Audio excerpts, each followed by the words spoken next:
Welcome viewers to the Dragster Shop.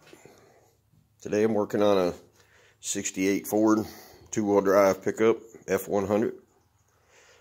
The owner brought it in for a transmission rebuild, and I got it done, got it in there. Well, it's installed anyway, but while I was installing it, I put in the drive shaft and I thought, wow, something's not right. So I don't think you can tell it on camera, but the engine angle is way off. Now, he says he bought this truck with this modified in here, and after looking through it all, looks like they used the same mounts that the truck came with.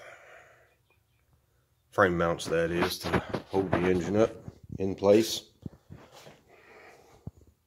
As you can see, I got the hoist here. I'm set up to, I got the motor mounts loose, and I'm getting ready to raise the engine up, because I'm going to lower the front of it. That's a tremendous angle on it. The engine's sitting right there the way it came in the shop here. I haven't raised it up or anything yet, and I can't really tell it. Look down there at the base of the steering box, you see the top of the mount goes out to the block. I don't think Ford would have done that. Looks like they chopped the bracket out to get it up underneath the steering box. Like I say, I don't think Ford would have done that, but well, back in those days, it wouldn't surprise me. So I'm tasked with the job of lowering the engine in the front. If you get a look here at the, well, I don't know if it'll do any good from this side, but I'll go to the other side.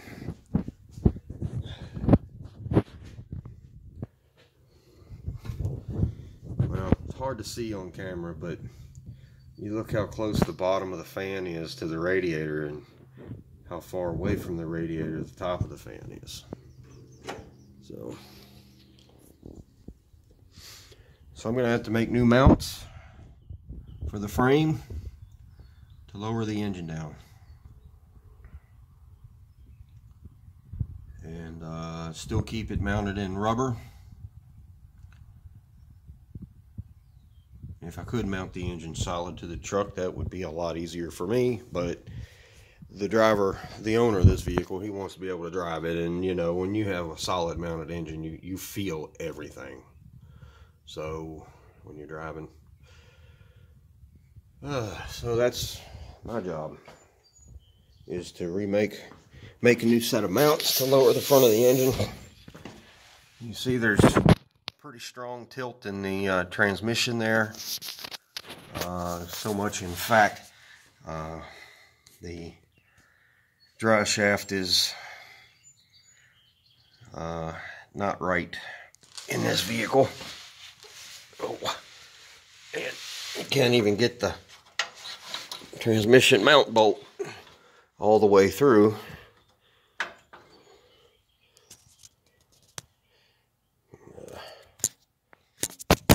Drop the camera here.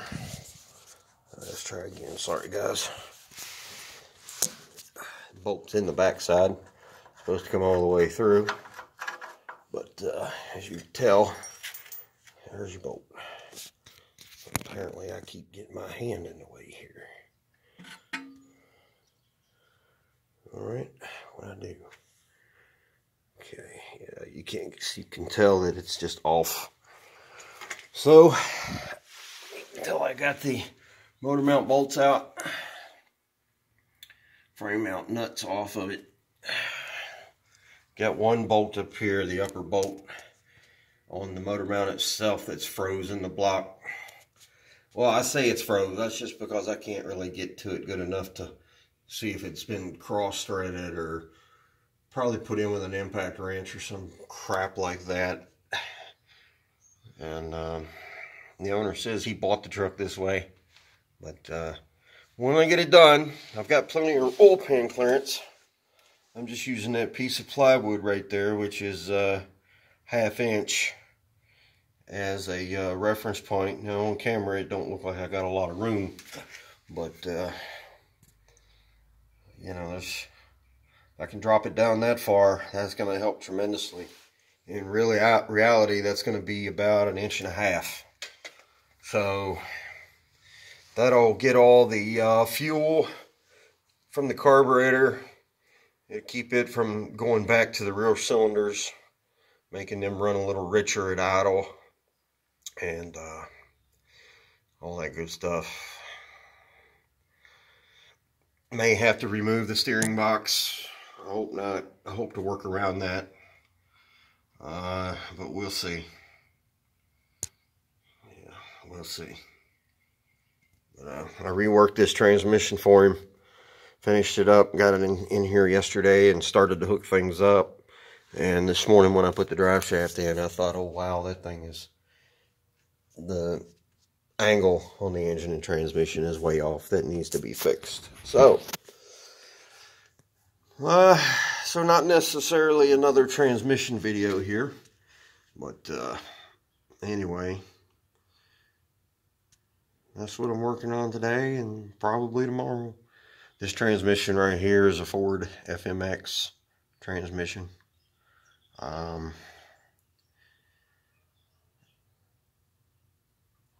he had me rebuild it for this truck. It had an FMX transmission in it, but it got destroyed. It just ate itself alive. So, and so I'm trying to make it right. So I got to remake the frame mounts. You know, when you drop the front of the engine, you know, obviously the mount right here, the actual rubber mount, is going to be farther down. So you would think that, you know, to those of you that haven't done this before, you would think you drop the mount down as well. No, you don't. Your mounting pad for the mount itself actually moves down. So that's one thing a lot of people try to avoid. They just throw an engine in and, you know, get it running. They go down the road. They don't care. So another issue he was having too is he's got headers on this truck. Of course, I've removed them already because I need to have all this room for the mounts and everything. So he was having a problem with one of the primary header tubes hitting on this center link right here from the steering box across. And over here he was having problems with the header collector on the right side hitting this mount right here on the bottom of the frame. You can see where somebody's trimmed it a little bit. I'm assuming the owner's done that, but I don't know, because there's the other side. I'm sure they look similar. Old transmission mounts. Alright, well, yep. Hadn't made a video in about a week, so, and I'm not, like I say, doing any transmissions right at the moment. I'm getting calls for them, but nothing serious yet. You get a lot of calls before you get somebody that's serious that shows up with money. So, all right, well, I'm going to end this video here, and I'll try to do another video here shortly, and once I get some progress made, forward progress, and I'll keep you guys updated. All right, if you like this kind of content, let me know in the comments below. Give this video a like, subscribe to my channel, hit that notification bell so you'll be notified when I post another video. All right, guys, well, I appreciate you watching, and have a good day. Thanks.